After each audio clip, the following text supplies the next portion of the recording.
All right. So this month we have Brian Kolodzinski from glutenfreehomebrewing.com. I probably butchered your last name, right, Brian? Do people do that all the time? Everybody does. It's okay. I totally effed it up, right? Brian is gracious enough to join us today and talk about creating gluten-free beer recipes. I thought that was a good subject to talk about. And before we go into that, I just wanted to just discuss a couple of club items that had come up in the last month, or things that we've been working on over the course of the last couple months. I wish that Stuart Cole was on because he could explain better than I could the upcoming wiki that we've been working through. So Stuart has been kind of the driving force behind creating a wiki that's kind of a companion to the Facebook page. The Facebook page we find, I mean, I don't know, if you try to search anything on the Facebook page, it's kind of a crapshoot and it's tough. And Brian, I think in reading some of your first blog posts, I think you've experienced that in the past, and that's kind of what you set up glutenfreehomebrewing.com. So our wiki is going to be more in the lines of like the Milk the Funk Facebook group, which also has a wiki, and it's structured in a way to be a really nice resource for information. We're going to link places like Brian's awesome recipe database and things like that as well. So we're looking to try to make that live here in the next couple weeks. I think we still have a little bit more legwork to do to get to where we are comfortable, putting it live, if you will. So look for that very soon as a good resource for, starting brewing or all grain or everything in between, right? The next thing is there's the other Brian that's on the call. Looks like he's at work right now. I wanted to give him a shout because he's got his competition, the Great Head Throwdown, that I believe the beers need to be in his possession in Michigan by August 22nd. So, Yep. If you want to find out where to send those beers, you just need to get in touch with Brian separately, and then he can tell you the super secret. He doesn't want to broadcast across the interwebs, right? So that's coming up. That's less than a month. So get busy brewing on that one. The other competition that just got announced as well, so there's a couple of competitions that we have available to us, is the Holidaily is doing the second annual gluten-free homebrewing competition. And that is September 21st that you need to have your beers in. There's a flyer that I posted to our Facebook page. Caitlin Rose from Holidaily as well posted information on that. So that's also another opportunity to get your beers judged in a dedicated gluten-free environment. So if you're into that sort of thing, then get your beers brewing, get them ready, and get them ready to get sent out. The last thing is that for August, we are going to have Twyla Souls from Grouse as our guest. So that's going to be the same Sunday as usual, so not this weird Saturday thing. So I'm really excited to have Twyla and have her on. We had Jim Eckert from Eckert Malting last month. And so in August, we're going to get the millet perspective from Twyla. So that's going to be really exciting to talk to her about. Okay, that's all the club stuff. So Brian, thank you so much for joining us. Before we get into the creating great gluten-free beer recipes, and I have a PowerPoint, I have like a 100-page PowerPoint that we're going to go through. I'm just kidding. No, I don't.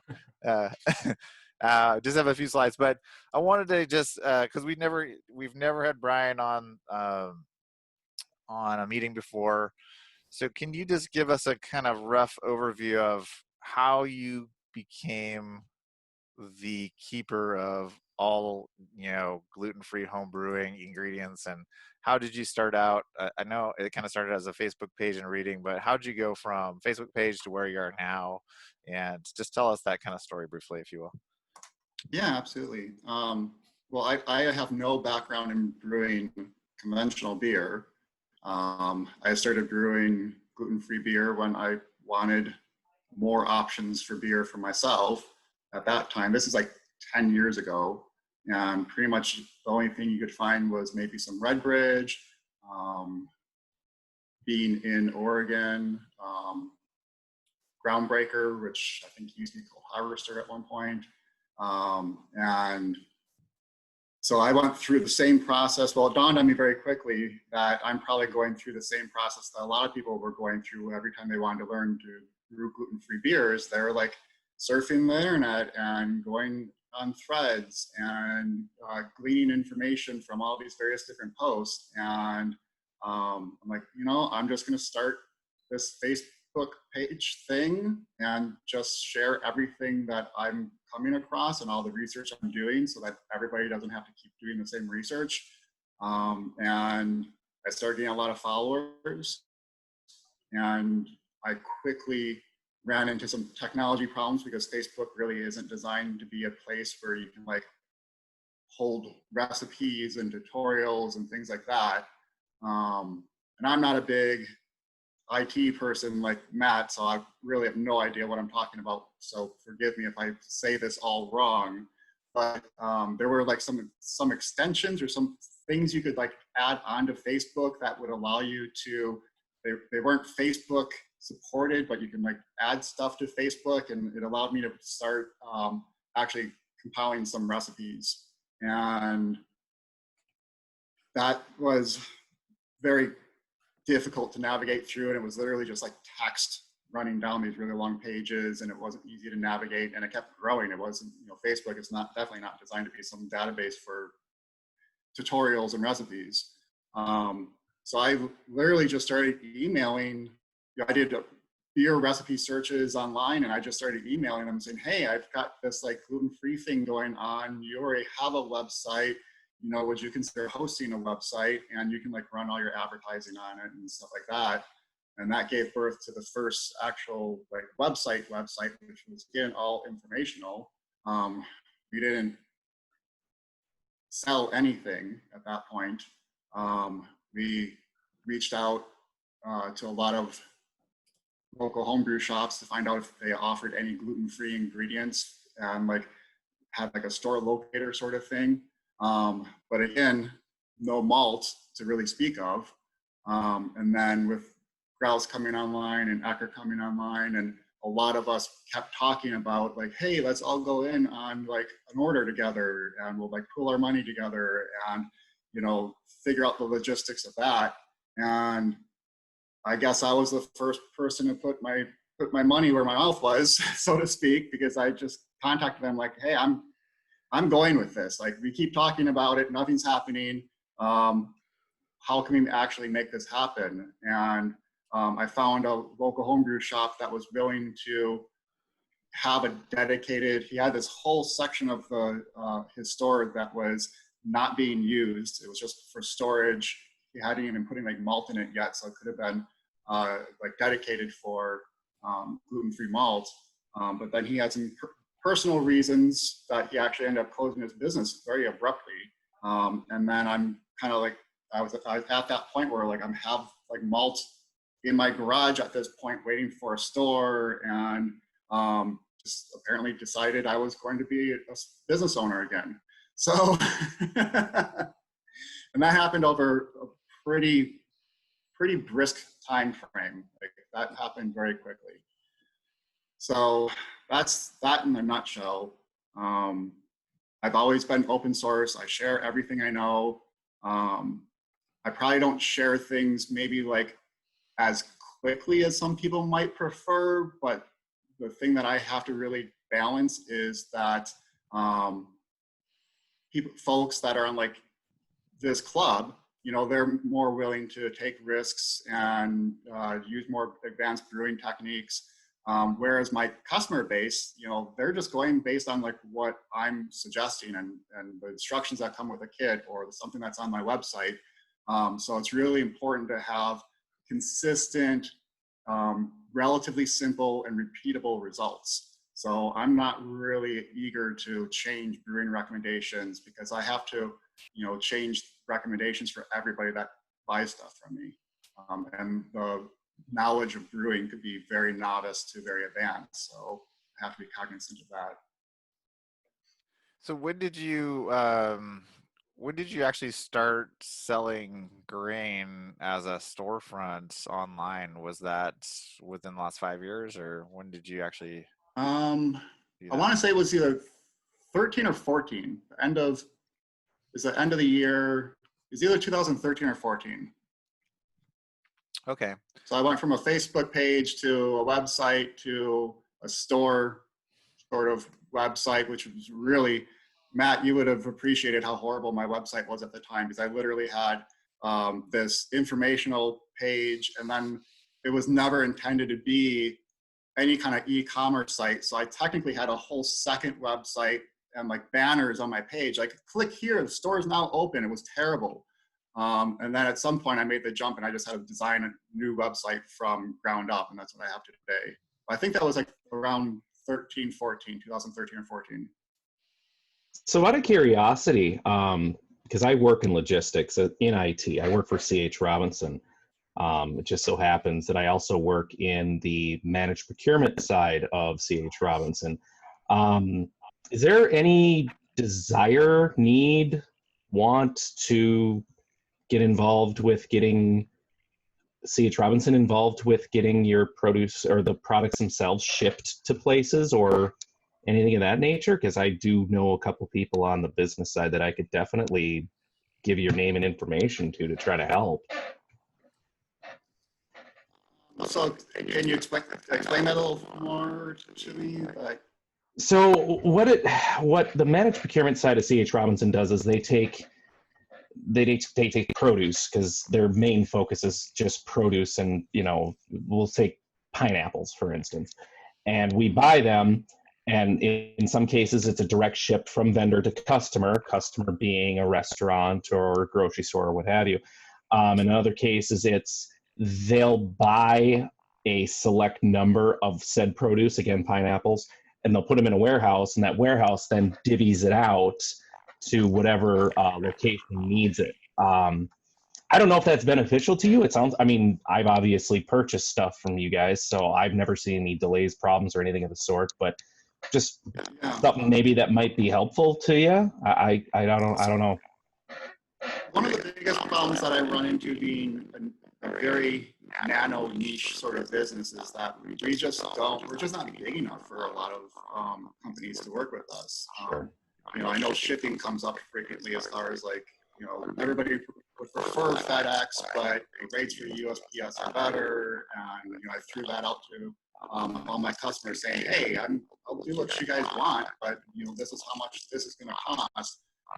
Being as small as we are, I always run into that problem where I have to increase my shipping business like hundreds of percent just to get to the point that I get the discount that I'm breaking even and don't have to raise prices. So there's a lot of things that I would wish I could do, but being such a niche business, there's some limitations to that. Sure. No, that definitely does make sense. If you live on the West Coast, like me, and not in Canada, like poor Peter down here, then it's awesome. Because first of all, for just to speak about Brian and the timeliness of how those orders are getting out. I mean, I order stuff fairly frequently, and it's literally like I get my tracking the afternoon I ordered it that morning, right? So, I mean, I think I ordered some stuff from Boulder Fermentation Supply as a kind of alternate version of this reality, and it took literally 3 weeks for me to see anything from them, right? So from a customer service perspective, it's definitely way better from ordering from glutenfreehomebrewing.com. It's just night and day. So one thing that's notable pointing out is when I started Gluten Free Home Brewing, as the store part of it is we sold everything in 5-pound bags, everything, gas hog in 5-pound bags. But people I was selling to, they were just other home brewers that I knew from my Facebook page. And like, we were all just happy to have malt. And shortly after, you know, who would think, like, why didn't I have the forethought? Like, maybe other people would be interested in this sort of thing. So that quickly changed to, I still have people that are grateful for having access to malt, but I've attracted so many more customers that were never part of that process. They don't have that history. They just expect me to be like any other business, any other e-commerce business. So I brought on the 2-pound bags and the 1-pound bags, and I had to bring in more products. And like, I suddenly went from, like, the original business idea was, I'll be the home brewer that will like do the business part of it and send it out, you know, to all the anxious and eager home brewers. But honestly, at the time, I didn't have the foresight to think of myself as like an actual e-commerce, attracting new customers. I didn't think that big at that time, to be totally honest. And I've had to adapt a lot. And I've gone from where we started with any people basically that would follow my Facebook page to people now that kind of have the expectation that I'm the equivalent to like Amazon. It's like, why don't you give free shipping? Why is my order here already? I ordered it 5 minutes ago. Like, so I'm navigating and adapting to all that as fast as I can. And a lot of that was just unfortunate. I didn't really think that through when I started all this, because it was just a collection of home brewers that really just wanted some malt so we could brew. Well, if we didn't have, I mean, there could have been another person that would have started up something like what you had, but really it's pretty much the only option for gluten-free home brewers in the US, and pretty much everything. You guys are the only storefront that sells directly to home brewers that sells gluten-free malts, right? I think it's important to give Kraus and Eckert some real acknowledgement here, because that first, when I decided to go ahead and start working with Twyla and James and buying their malt, they both fully intended, and they're both very upfront with me, saying, hey, you know, we really want to get our product into local homebrew shops like all over the place. Like, you know, there was no intention of being exclusive as far as reselling their product, but they did not waver on their standards.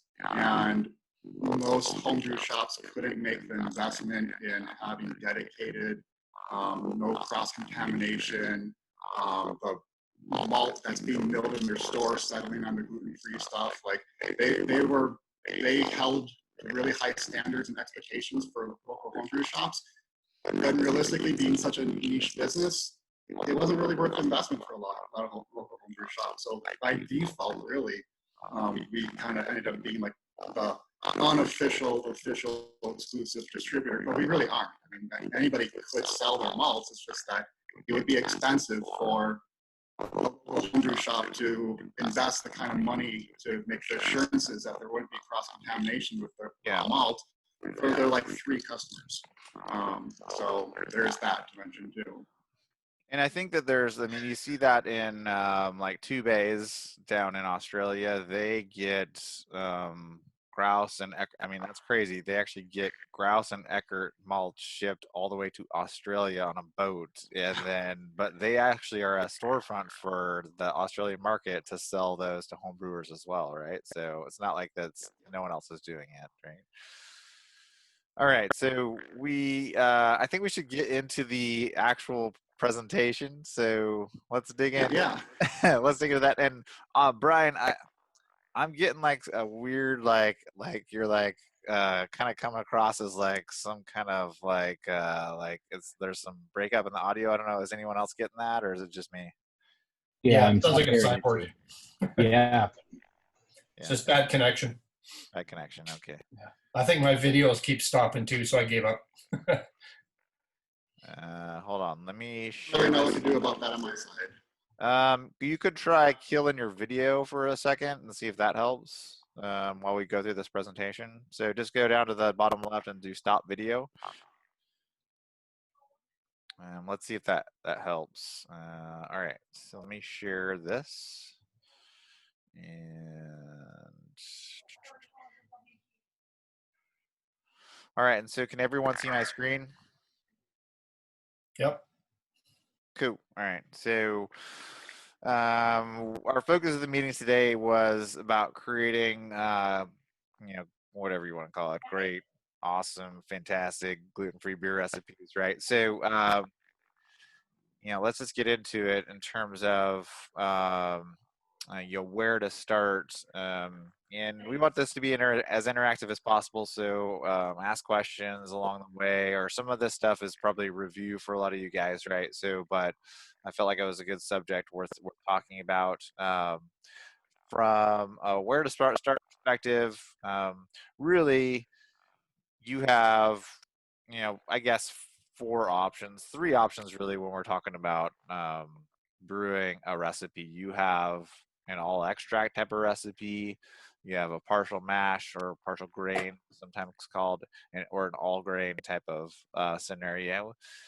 If you're doing your first beer, right, as a gluten-free brewer, what I did, right, is I brewed a sorghum beer, right? And if you've done anything gluten-free, you know that your options are limited, right? So from a syrups perspective, when it comes to extract brews, really sorghum syrup is pretty much the main thing you'll see out there. There's things like brown rice syrup as well that is out there as well, but from a gravity perspective, sorghum syrup is pretty much all there is, right? This option is, of course, going to give you an ability to get into the hobby with the least amount of equipment, right? It's the lowest cost option.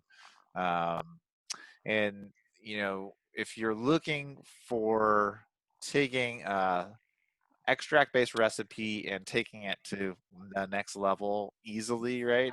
Then you could do something like the steeping with specialty grains type of deal, where you just take grains. You can either mill them or not mill them, and you can steep them in whatever kind of mesh bag that you have. It could be a BIAB bag, it could be whatever, a hot bag, whatever. It's like a giant tea bag to just steep in those flavors of those grains to get you a different flavor profile within your extract brew, right? So partial mash, partial grain, that's going to be the middle ground between your extract and your all grain. It's going to require more equipment, right? Because you're going to need to mash your grains to get the sugars from them, but you're not looking to get all your sugars from those grains. You're just looking to augment, a syrup-based sorghum beer with some additional sugars and flavor profiles, right? And then the last one, of course, is the one that most of us would be doing, which is all grain. All grain is what I think the majority of kind of the well, I wouldn't say the majority of, I would say a lot of people that join the meetings and whatnot brew all grain just because they've maybe started with the extracts and didn't like the sorghum twang or whatever that you get from an extract beer. In the all grain beers, of course, you're not getting any fermentable sugars from syrups. You're not really using syrups. You're just using those grains to get all of your sugars by converting the starches to sugars via mashing, right? This is going to be the most time intensive and costly method, but it's the best way to get the most flavor out of your brews, right? The last thing would be what Brian sells in terms of recipe kits from glutenfreehomebrewing.com. So there's a link here to all the different recipe kits that Brian sells. I've done a number of the recipe kits and they're fantastic, especially if you're just starting out doing all grain or just starting out brewing in general. Brian, maybe you can talk about your kits, and I know you have a bunch of different kits and some new ones that are coming out right now. Yeah, absolutely. And that's been kind of a process as well. We started off with a few all grain kits that Eckert was actually converted from some recipes. So he kind of didn't want to share the original recipes with us for obvious reasons, but was kind enough to share some recipes that he felt comfortable with us. The one thing that makes making recipe kits challenging, unless you want to like measure out exact amounts of malt, is that you don't really want the customer to end up with anything extra at the end, because that is going to partially drive up the cost a little bit. So we want to keep the price down.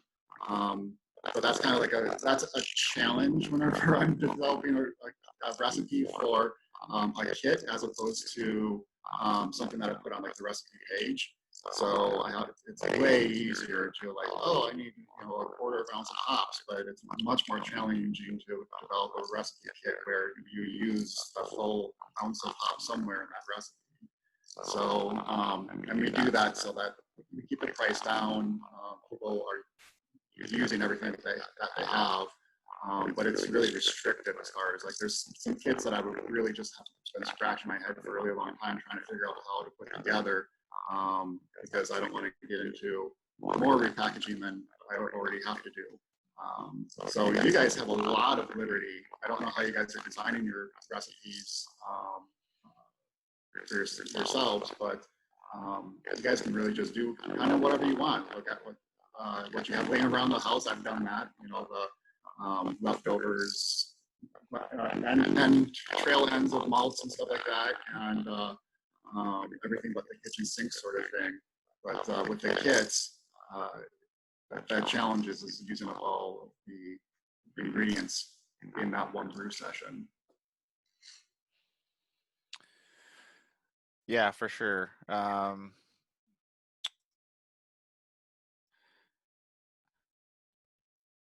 Let's see. As far as the next steps of recipe creation, really, it comes down to your equipment, what you're going to be able to brew, right? So, from a starting out perspective, if you don't have a fancy 3-vessel system or whatever, you don't have all of the bells and whistles to brew an all grain beer, then the starting point probably is going to be your extract brews, because it's the least amount of equipment. Like I said before, all you really need is there's a bunch of stuff you probably need, but a boil cat, something to boil liquid in, and something to ferment your wort in, right?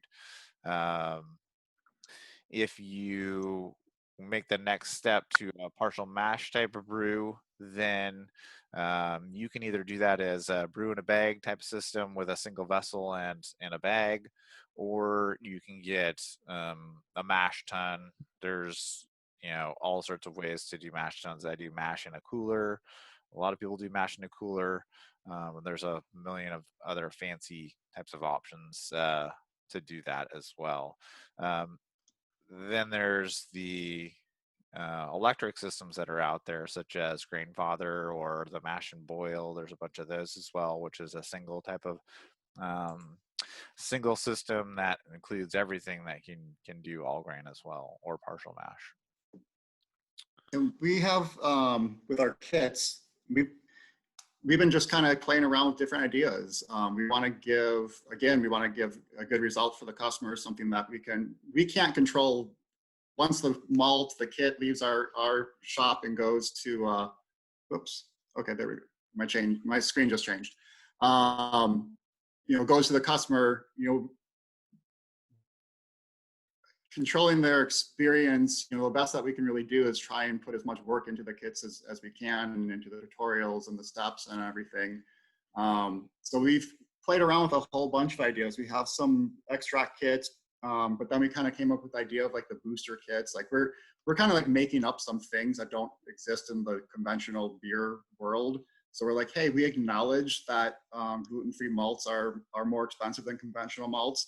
So you can use this like a conventional partial mash where you're steeping the malts, or you can, and that's where we dub like the partial grain, where you can essentially do an actual complete mash on the specialty grains and then use the sorghum syrup to get to the starting gravity that you want for that recipe. So we toyed around with that idea.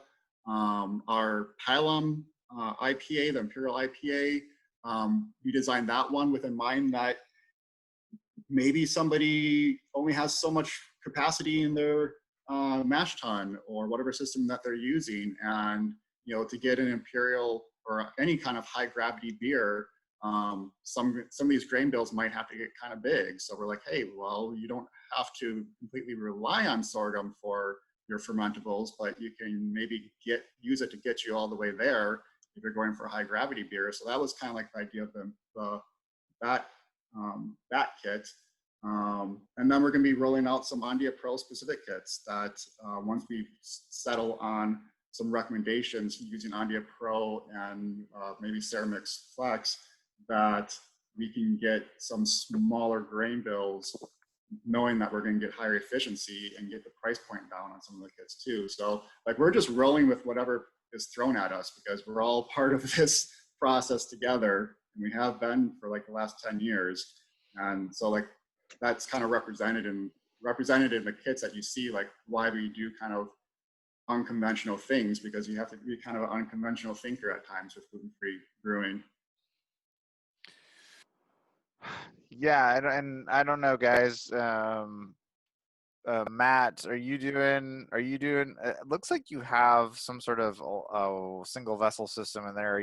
What are you doing for your brews? Are you doing all grain? Are you doing extract? What are you doing? So I actually started out very much the same way he did. I did not brew any non-gluten-free beer to start with. I started with sorghum extract, moved up to beer in a bag with a partial mash, and now I got this. Now that we just moved, so I have more space for it. But this is the more brew one that was runs off 110. It's got the pump in it and everything. And I've made one batch, the one that's literally right there, and it was slick. It was super slick. And I just put the grains right in, let it sit.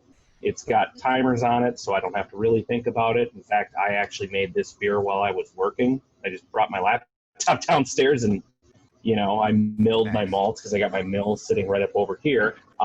Just mill them, put it in there, let it sit based off the recommendations, I think, from the April meeting that I was part of, and kind of worked around it that way, which that works out really well. And I've had no problems at all. In fact, I've pretty much stopped using my mash tun altogether. This is all I need. And I didn't have to run 220 into my basement to do it, which was really kind of a sell for me. Because I would have loved to have a Grainfather, but A, Grainfathers are really expensive because they're right around the $700, $800 mark.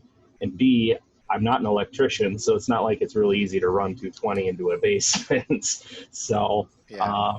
I would say for anybody who's a home brewer and just wants something that's straightforward and easy to use, I would absolutely promote this. This is fantastic. Especially considering this is probably like my 5th or 6th all grain brew that I've done. I'm not very experienced in it yet. I'm still kind of figuring it all out, but this is a great way to get started for that. Absolutely.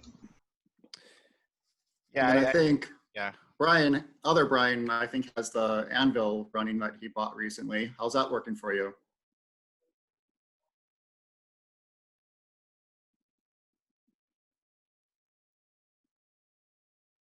Oh, but I don't think we can hear you. Yeah, I'm here. Yeah. Are you able to hear me? Yep. Okay. Yeah, the Anvil's working really good. I like it. I'm actually going to order because I've got the 10.5. So the grain basket on it has like perforations in the side and the bottom. So I'm going to buy the little converter thing so it covers up the holes in the side so you can do small batches. So I can do like some 2.5 batches so I can brew more frequently. And more experiments that way. But I mean, I love it. It makes the brew day so much easier, and it's a lot less equipment. And I actually used it to do how much I mashed about 27 pounds of grain. I had half in the malt tube and then half in a cooler ton. And I ran the recirc pump up to the cooler ton and had the cooler ton like on a table draining into the anvil, and just kind of recirced it every, for 20 minutes every hour or something, just to keep both kind of full of water. Because I was doing a live brew competition thing, and we had to brew a 10-gallon batch. So 27 I'm liking pounds. it so far. That's impressive. Yeah, it was interesting. Yeah, I've kind of resisted the single electric system, but the more people talk about them, the more it sounds like they're just easier to use and they let you brew more frequently. So I think maybe it's in my future, right? Yeah, it saves you from the 6 to 8 hour day, right? Yeah, and part of me wants to be like in there doing decoction mashes and making being like the master of all of the devices and all that stuff. But part of me just wants to press a button on a grain father and just be like beep, and then come back like a few hours later and it's done, right? So I seem to notice that the recirculation on the all-in-one systems makes such a big difference as far as getting that really nice maltiness to the beer, the finished beer. Whether that's the grain father or the mash and boil or the anvil or a Herm system or rim system. I remember brewing a couple of years ago with JP from Beerly Brewing, and we had my cooler mash tun going and we had his rim system going, and the beers he was cranking out on that thing were just amazing. And the recirculation, I just think attributes so much to that. I'll attest to that. That was the first thing I noticed when I was brewing this batch here is just the aromatics was so much stronger, and just taking a small sample of it just after I was done, you could tell that there was a little bit more of a profile to it when you tasted it. It definitely makes a huge difference. And it's great for chilling, which was always the pain point for me, because it was always, outside for 2 hours brewing, doing everything else. Then you'd wait an hour and a half to get the chiller done. This I got down to temp in, I don't know, half hour, 35, 40 minutes. It was really slick. Yeah, the chiller in my anvil is awesome. It drops it so fast. It's like almost mind-blowing. So I'm just like, oh my God, it's down already? So when I brewed my Kvike, it was great because I was able to and because it's got the temperature gauge on the outside, it's, I can just kind of start it chilling and do stuff and then just look over. It's like, okay, I got 50 degrees to go.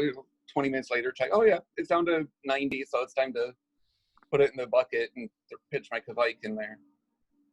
Yeah, if you're doing a reverse step mash, and like with the grain father that I use, it has the counterflow wort chiller, you don't want to walk away. Like, it drops the temperature so fast that you're going to blow past your target temperature for the next step.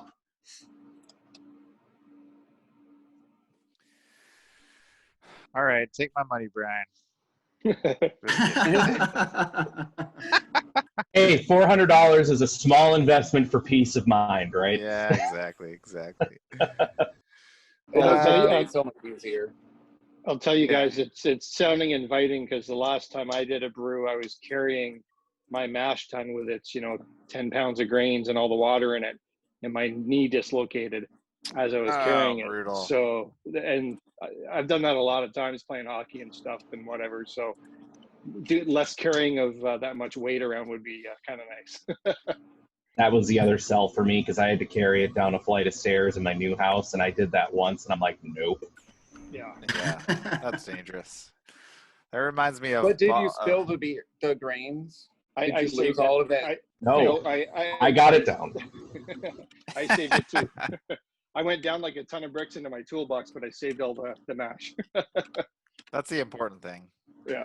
That's like Brian will attest because he's a bike rider. It's whenever you crash on your bike, you don't ask how you're doing, you ask how your bike's doing, right? That's right. It's immediately where your thought goes. I don't even think about what injury I might have sustained. It's like, did I damage my bike? Yeah, is my carbon fiber bike it cracked? Oh man. All right, so talking about equipment, we also have to. I think Brian had talked about equipment capacity, right? So you have to make sure you have enough capacity for the grains that you want to brew with, or you have to do some kind of very creative things like um, Brian did with his anvil, right? You also, usually need to brew with the seasons, or you have to have some sort of way of controlling your fermentation temperature, right? So, Matt, it sounds like you have a nice 61-degree basement, which is awesome for temperature control because you can just, me, I don't have a basement, right? I have just a tiny little house in Seattle, and so if it's 90 degrees here, my beer is fermenting at 90, 95. Like if I've got a bunch of Quebec yeast, then that's cool, but if I got anything else, then that sucks, right? So for me, I have a brew jacket. Some people have fermentation chambers, lager chambers, whatever. If you're planning on doing something that needs a 55-degree temperature and you have no temperature control, you're probably not going to want to brew that in the middle of July, right? That's a bad idea. So those certain styles like lagers are going to need to have a way to control that temperature of your fermentation, right?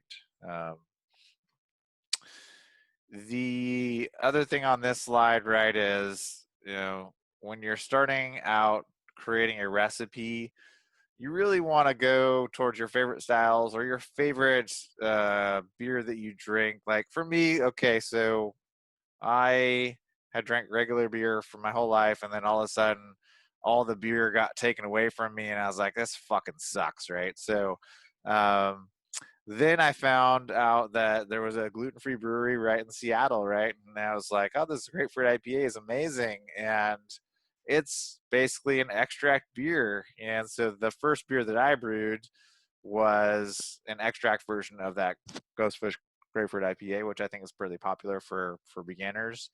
So you can do something like that, right? Just do something that is easy and not super complicated. The first time you brew beer, you're probably not going to want to have 3 vessels and all this crazy stuff, enzymes going on, hops, boil. I remember like having moments of panic, right? When I started doing all grain. So when I did my first extract brew, I had my at the time he was 3-year-old son out there with me, and it was the winter time, and we had a good old time, right? But don't get too deep in that. From a recipe resources, I think we talked about this earlier. So I have a bunch of resources here. Glutenfreehomebrewing.com. The recipe finder is, in my opinion, the best place for recipes. You can find recipes elsewhere that are not maybe dedicated gluten-free, but Brian's website has a nice way to look through recipes, and we're going to look at a couple of those now. I can tell you that there's a nice little hack that I like to use, right? So if I go to, and then we're going to look at these 2 recipes here. So if you just go to the website and you click on a recipe, you'll notice that, well, actually, let's go back. So it says it's 268 recipes here. So if I just go to this first one on the list, it says this is beer recipe ID number 126. So if I just change this to 268, then, oh, here we go. So the most recent beers are the latest numbers on here. So if you want to go through and look at the most recent beers that have been posted on there, just go into the recipe ID field and change that. I think Brian's going to say that he wishes that the site kind of identified when these were posted, but that's okay. We can still figure it out, Brian. But we wanted The to smaller talk. the number, the older it is. The smaller the number. If we go to recipe number 1, right? Let's just do this for fun. What was the very first recipe that got posted? It was the 1796 Spruce beer right here. That's 126. And it auto-filled for you. oh man, Yeah. oh come on, man. Do you not have a 1 on here? Let's go to 2. You should. I've searched these so much, it's in my favorites, I think. That's what it is. Although the first couple. Here we go. Here's Here we go. Here's number 3, honey of a gluten-free lager.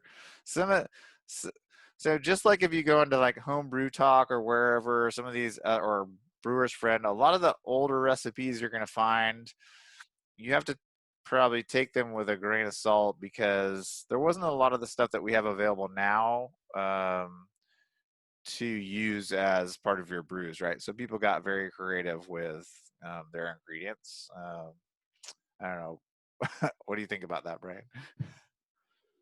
No, that's absolutely correct. You'll see.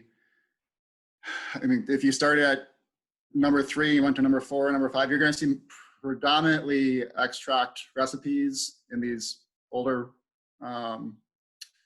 recipes, and as you go to the newer recipes, you'll see that they're predominantly all grain, and yeah, it's the best. I think the number, like the little hack that you're talking about, is probably the best indicator of is this like a current recipe that we like really highly endorse, or like something that we like endorsed at the time. Like, not saying that we wouldn't brew some of these older beers, but it's been such a development, like what people are like, what we know and what worked and what didn't work and what works better. Like a recipe might have been great at the time, but we figured out better ways of doing things. So there's a lot of that going on. And you have we had a couple of recipes we want to look at that are more recent, that are both extract / partial grain or partial mash, and then all grain. So maybe we can look at those real quick. So the Back to Black IPA, which Brian, is this a Amy Winehouse reference, or is this just a random name? It is. And if it was Amy Winehouse, I mean, good job. come on. I was thinking Back and Black would be way cooler, man. Or like I thought it was AC/DC referenced. Okay, so tell us about this recipe and what your idea was behind the creation of this, because this recipe goes with a kit that you are now selling in your store. And what was your idea behind this, and kind of talk us through it? Yeah, well, we're trying to get back to, we're trying to apply a lot of the knowledge that we've acquired over the years. You started off making extract beers, and then going complete opposite, going from extract all the way to all grain, and then kind of going back into like our booster kits, trying to bridge that gap a little bit. But we know that there's probably a lot more people that want to brew gluten-free beer and good gluten-free beer, but may not want to be all grain brewing just yet. Maybe it's because it's asking somebody to jump in the deep end of the pool, or because it's an equipment cost. There's a multitude of reasons. Even in conventional beer brewing, where you've got like hundreds or thousands of years worth of like how to brew beer, and like you have kind of like the way. Majority of people still brew extract beers predominantly. Extract and partial mash is kind of like the bulk of the conventional beer world. And we noticed that we were going really heavy on all grain, which makes sense because we don't have Harold Millet LME and James Brown LME and stuff like that.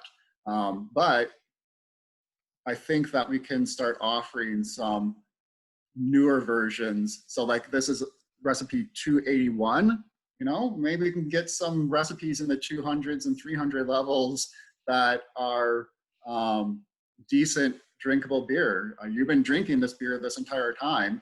It's essentially an extract beer. Yeah, and I what would do you say think? It's delicious. am very impressed by the beer that you sent me for free. So thank you so much. Yeah. So yeah, we're applying the knowledge that we have.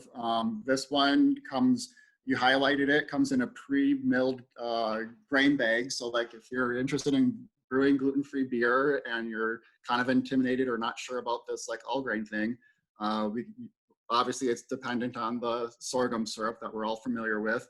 But we have a lot of really nice malts, and we have some maltodextrin and a good hop bill.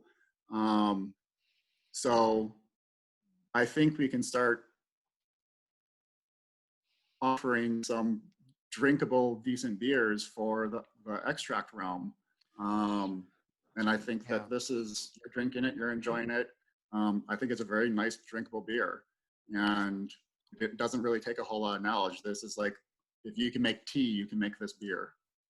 I think it's cool, and I think this is the first time you've ever done the pre-milled grains in a steeping bag concept within a kit. Is that accurate? It is. You know, we're always rolling with things and evolving. There's a huge issue with milling malt for customers. It's not just that we don't want to do it. There's a lot of logistical issues with it. Generally, you know, I would just get pre-milled malt from Grouse and Eckerd, which is like what like a normal local homebrew shop would do. Or if you're in a local homebrew shop, they have a mill where like right there, you just run it through on your way out the door. For us to do that, being a niche business, like we would love to do that, but once you mill it, it's not as shelf stable.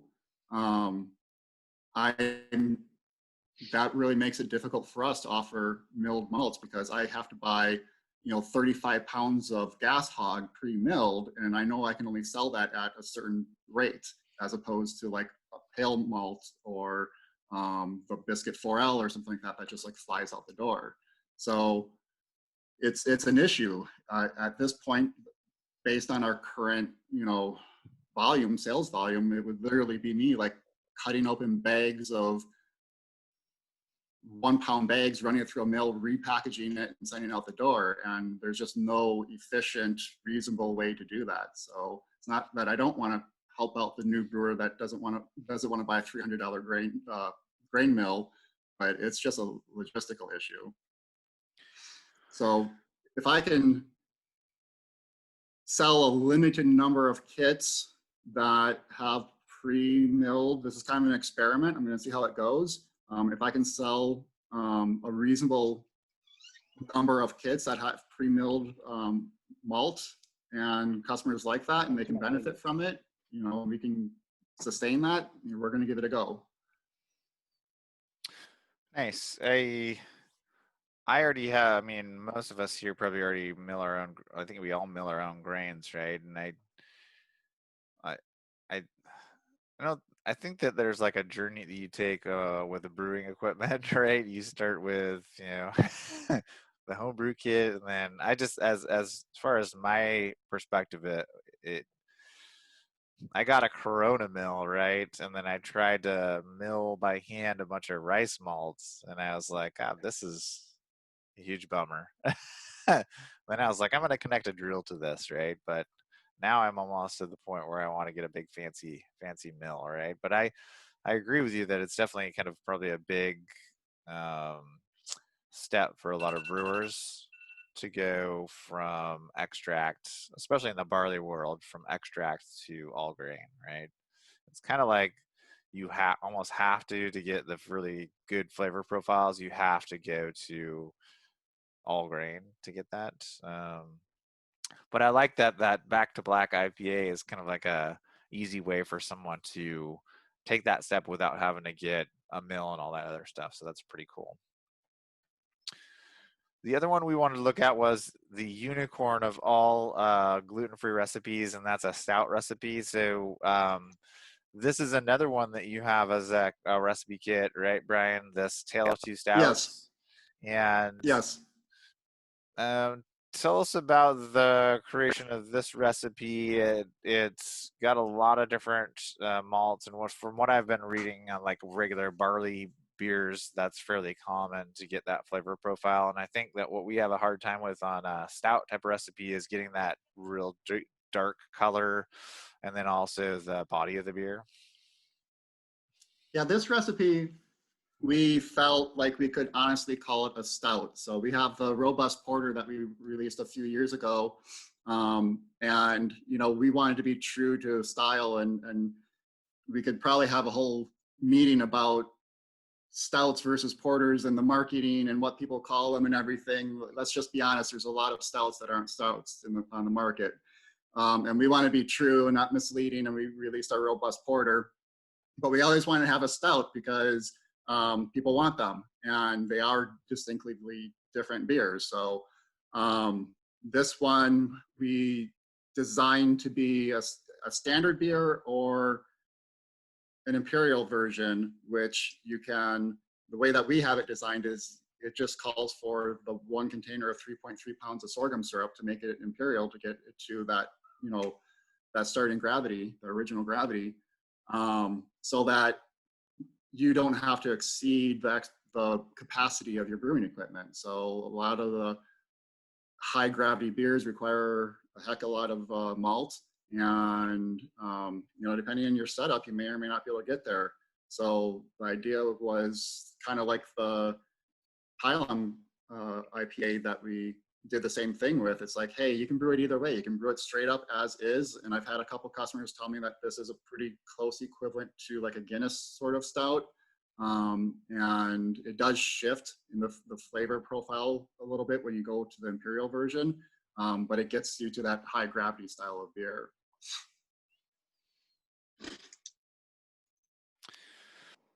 And some other resources that I like to go to when I'm creating or looking to get ideas. There's the barley, wheat rye equivalents, and I go to books like How to Brew or Complete Joy of Homebrewing that are kind of standards for homebrewing, just to look at the style, the flavor, the hop profile. And then also BJCP guidelines. Going to those guidelines can give you a good idea of beer styles in the barley world. I would say that, I think Brian would say the same thing, is that those kind of lag the actual industry, and so don't use those as like the 10 commandments of what a beer style is and where it has been for, the last time they updated those was about 5 years ago. Other resources out there, there's a bunch of recipes on the other websites like Brewer's Friend, AHA, Grainfather, Beersmith, that you can look at as well. So from once you get a bunch of sample recipes, that's what I like to do. Is if I'm brewing a beer where I want to hit a certain style, I'll get a bunch of sample recipes, figure out what the percentages of the grain are, look at what those hop profiles are, what kind of yeast do they use, and then also what about the water, right?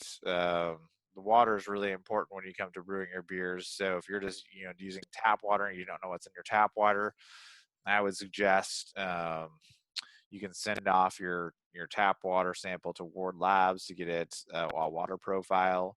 Or if you're using bottled water or something like that, then you can do your mineral additions based on what kind of water you have, right? So to get a certain surprising number of municipalities actually publish their water analysis on the government website, so that's really nice. Yeah, exactly. I know that we get a water report here in Seattle. Unfortunately, it has a lot of stuff that doesn't seem to be very useful to the home brewer, or I'm just not reading it right. Maybe that's the problem. But I sent a sample out to Ward Labs, and they give you exactly what you're looking for. So if you're doing tap water, You could either read your municipal water report or send it off to get tested yourself, right? If you want a more specific indication of your specific water, right? One thing that I did, just because it wasn't brought up, I actually bought water test kits and just did it all at home. And I actually got pretty much everything I needed right from the test kit as far as pH and salinity and all that. So I was kind of ahead of the curve in that respect, because I knew exactly what I needed to do as far as pH level, because that was always kind of the big constriction I had. And that made a world of difference in case, you're impatient like me and you just want to know right now. And, you just order the kit, you do the test. It takes like a half hour. You get everything right there in front of you. You know exactly what you're working with. You know exactly the water you're testing with. Nice. For me, it was a little bit nicer than having to send it off, because I was thinking about that as well too. Yeah, the pH of the mash is something that I think it's very likely that might be revealing itself as something to really kind of pay attention to, which again, like when we're going from back to black IPA, trying to entice like the new brewer, and now we're talking about like water analysis. This is why some people get kind of like scared away. But when we're using these enzymes, they have ranges that they work optimally in. So one of my goals is to finally get to a point where I can do a series of mashes and kind of like show like this, I just ran with whatever came out of the tap, and this I actually did using my pH meter, and I usually have to drop my pH and see if that really is affecting, the efficiency of the mash. Is it affecting like the actual like final finished beer, like how it feels and how thin it is, or things like that. Because the enzyme companies are adamant that they want you to use their enzymes between the range that they recommend. And if you're doing, you get that measurement after you mash in. If you make any adjustments to the mash along the way, like if you're doing, if you have to add some water to like reduce the temperature or something like that, that's going to raise the pH level. So that's kind of like yet another thing on the to-do list as far as figuring out like how significant is the pH in the mash, and as far as the outcome of the beer for the home brewer. Yeah, the whole water conversation is definitely a wormhole, so we don't need to get super deep on that. I will say, I mean, if you're getting fermentable sugars out of whatever your extract or your grain, you're making beer, so it's all good, right? So you don't have to get super into, I mean, the whole water conversation get into a like a paralyzation of even wanting to brew, right? You're like, what's my water profile? What's this and that? Sometimes you just got to relax and just don't worry about it, right? So, oh yeah, keep it simple. Yeah, exactly. We at the Zero Tolerance Homebrew Club like to get super nerdy on this stuff, so that's why I put this presentation together. So if you think this water thing is not something you want to dive into, that's like the last horizon of the 4 pillars of recipe creation, right? So before you do that, just think about the grains or extract, hops, and yeast first, right? So for creating your recipe, we have a number of different resources. I think the most popular are sites like Brewer's Friend or Beersmith, or even the Grainfather app if you're using the Grainfather.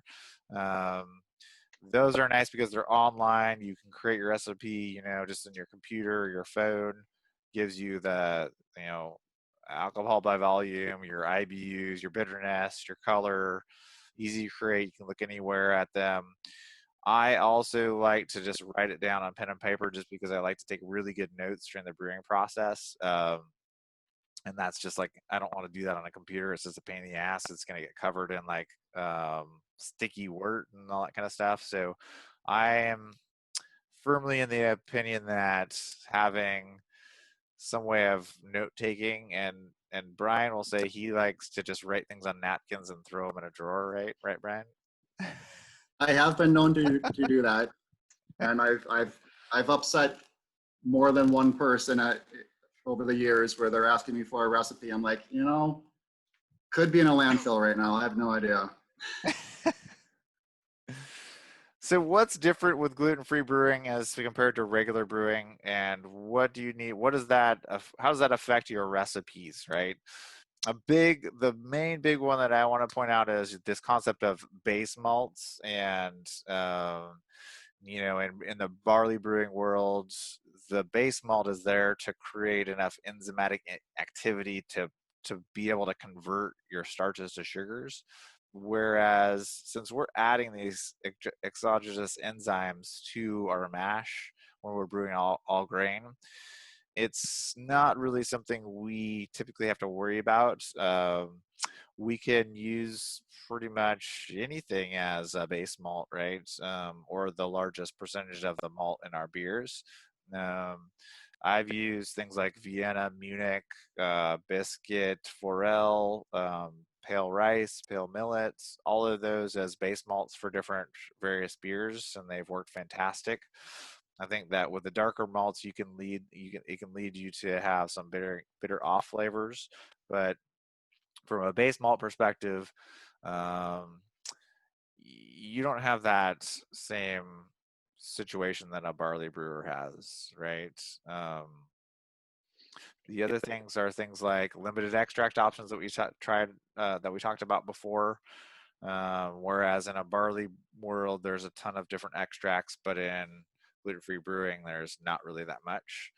And then the typical things we talk about in our meetings, like enzymes and mashings.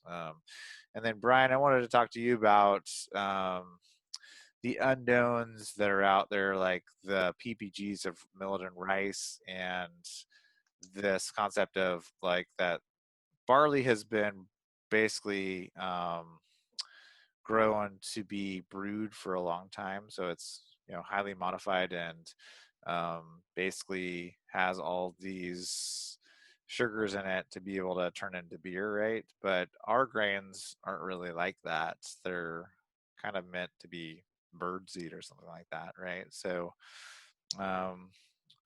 what's your opinion on the PPG and that food grade versus highly modified? I think time will tell. It's highly possible. I mean, it depends. There's so many things, so many variables to take in consideration. If gluten-free beer becomes a large of enough of a business, we could see the malts coming from more highly modified breeds of millet and rice and whatnot, as opposed to they're essentially just food grade right now. So they're not designed to be used to brew beer. Whereas in the barley world, you're not going to cook dinner with the barley that you make your beer with. So that could have a lot of influence. That could change a lot of things. That could affect whether or not we need enzymes, or what kind of enzymes, what kind of efficiency we're going to get. That could affect, what kind of potential gravity we could actually expect from the malt. We kind of inherited this PPG standard that we have, and now we're brewing with enzymes and getting like 113% efficiency. So, I mean, obviously our rating is not correct, but we have to call it something. And whenever we introduce a new malt, that conversation comes up again, because it's like, well, what do you call it? Like, do we continue using a designation that we all know is not correct, or do we create a new designation, but we don't even know what that would be? So, and this is where, kind of going back to what I was saying before, I kind of always caution jumping to changes too quickly, because you might find yourself in a situation where you're changing things all the time, and that creates just confusion and instability. And I think it's better to stick with something that is wrong or incorrect, but consistent and predictable, And then when we have enough information that we can like really say, okay, now is the time for the change, we should do that. But it's such a complex question, but it's the elephant in the room with gluten-free brewing. We all work around it and we all know it's there, but we don't know enough to fix it. So I had a few more slides, but I think we're over time, so we don't need to go through some of that. So kind of just circling back on a few things. The last couple slides were, ways to explore and things to avoid. So for me, like just hitting on the most important topics of ways to explore is we have to, in my opinion, it's like you have to just be creative with your recipes, right? Yeah, if you're from a barley beer brewing perspective, it's like they have all these malts from all these different countries, and if you want a German beer, you brew with this malt that was from Germany, and if you want an English beer, you do this. We have a couple of malt houses that make these malts for us, and they have these different styles.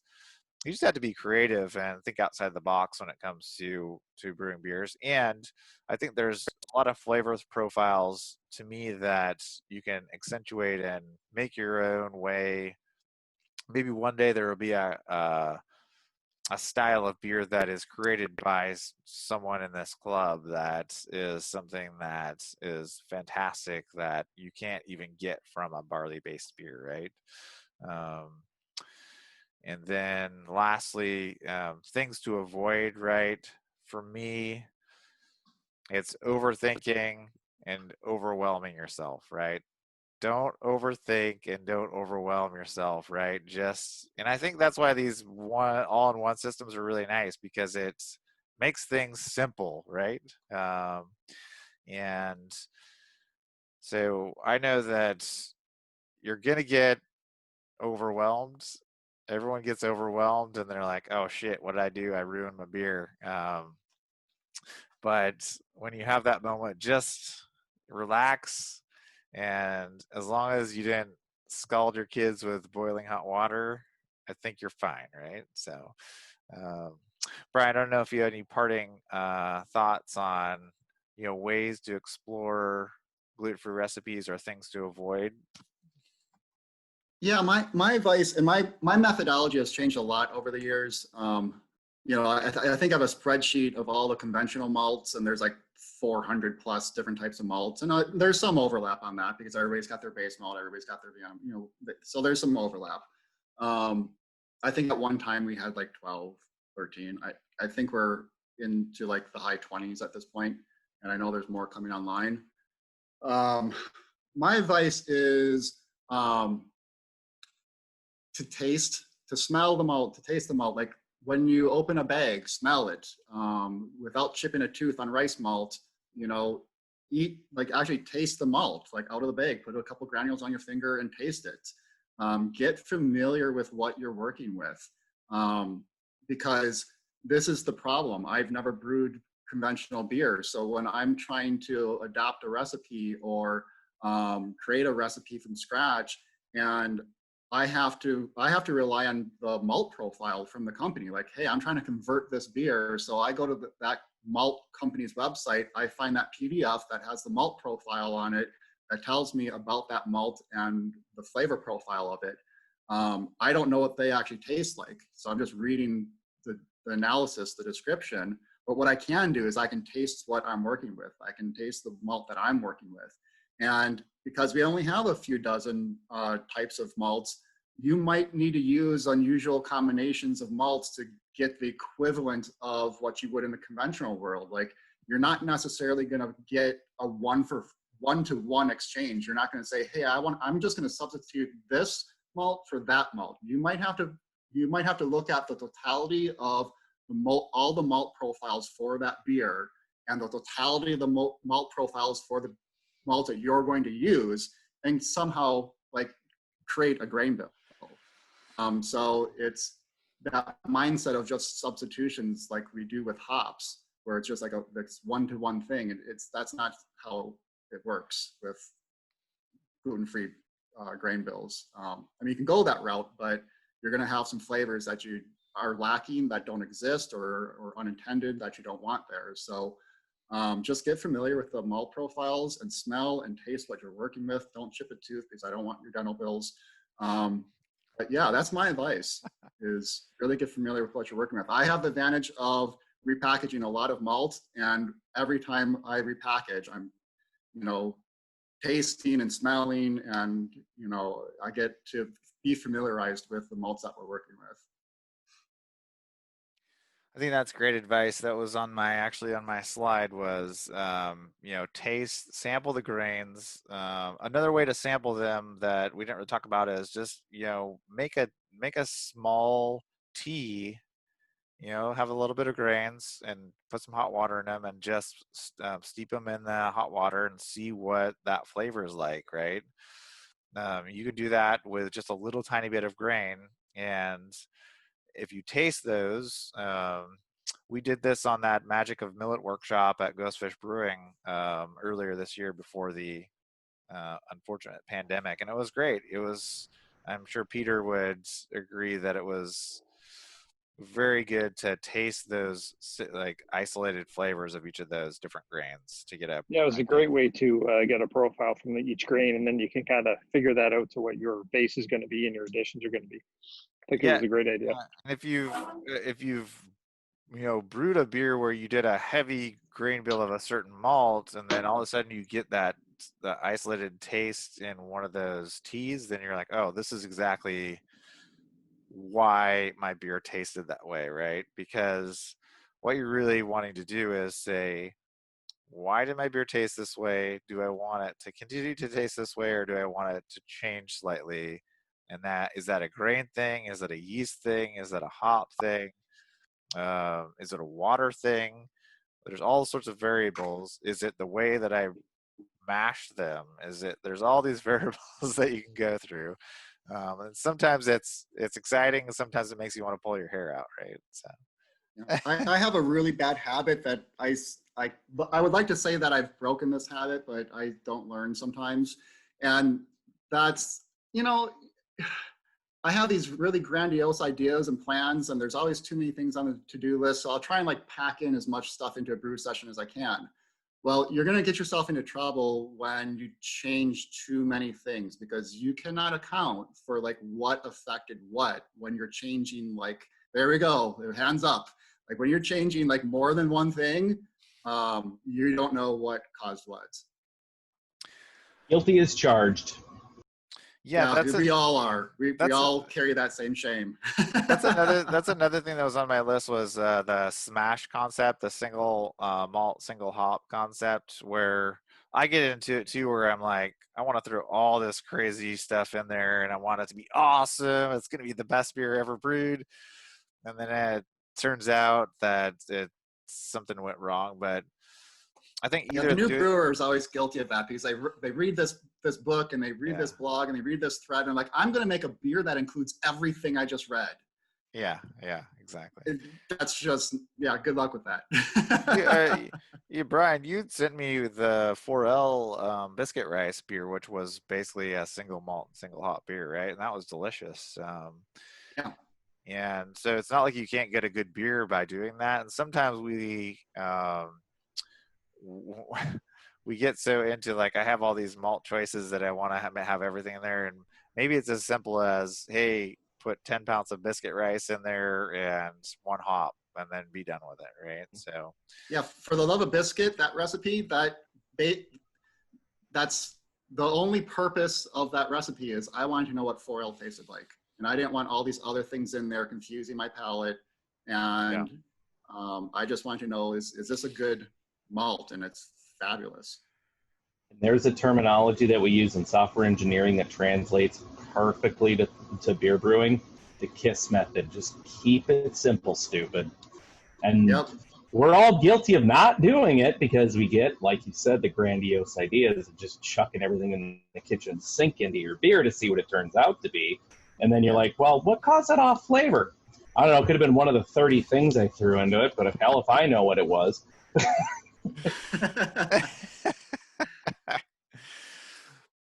You know what? I think that's a great place to stop. Because my wife is going to get pissed at me if we go on any longer.